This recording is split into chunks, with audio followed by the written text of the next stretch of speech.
I could not have asked for a better adaptation of Percy Jackson and the Lightning Thief. While there are flaws and certain logical inconsistencies, I enjoyed every minute of this show dearly, and sometimes I thought it was even better than the book. Seeing one of my favorite properties in live action, properly, is truly amazing. The camera work, effects, acting, and stunts were all next level.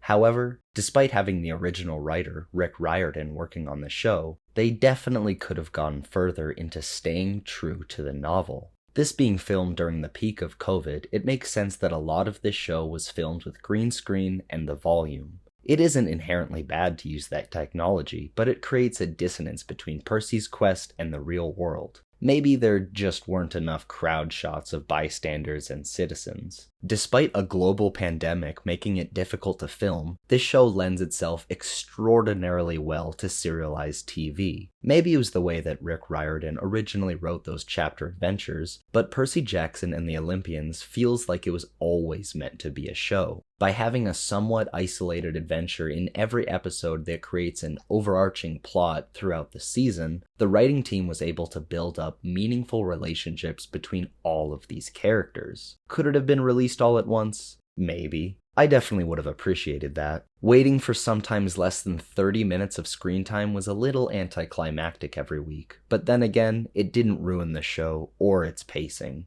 That could have also been my growing need for instant gratification in this modern age of filmmaking.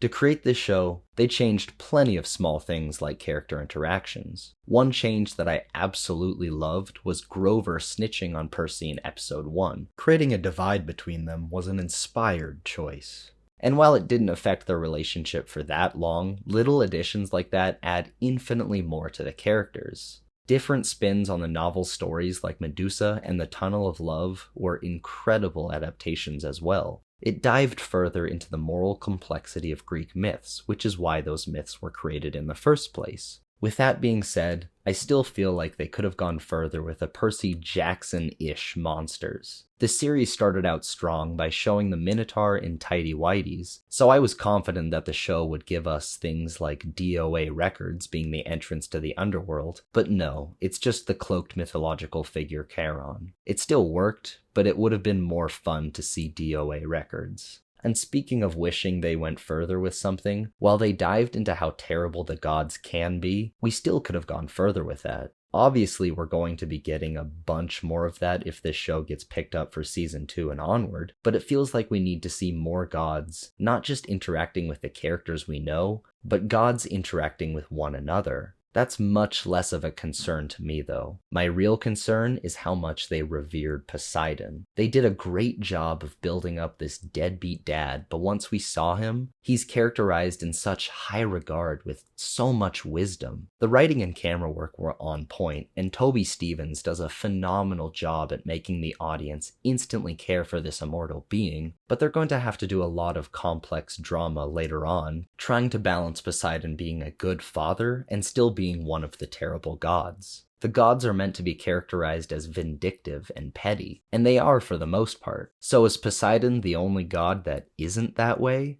Or are we going to see more about how Percy's reading of this benevolent god being his father was wrong? Perhaps this will all be fixed when they introduce Percy's half-brother Tyson next season, shaking up their dynamic and forcing Percy to question if his dad really cares about him would be a strong narrative for the entire season.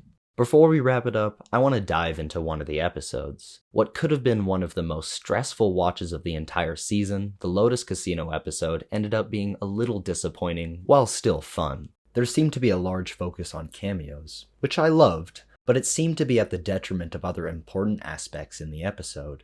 They tried to manufacture some tension with Grover forgetting who he is, and being duped by some satyr telling him he knows where Pan is. I mean, the Pan mention is great, but there was no stress in that situation. They find Grover easily and then simply leave. Sure, they missed the deadline, but the penny never dropped with that. There should have been more of a moment where all of the characters realized that they royally messed up.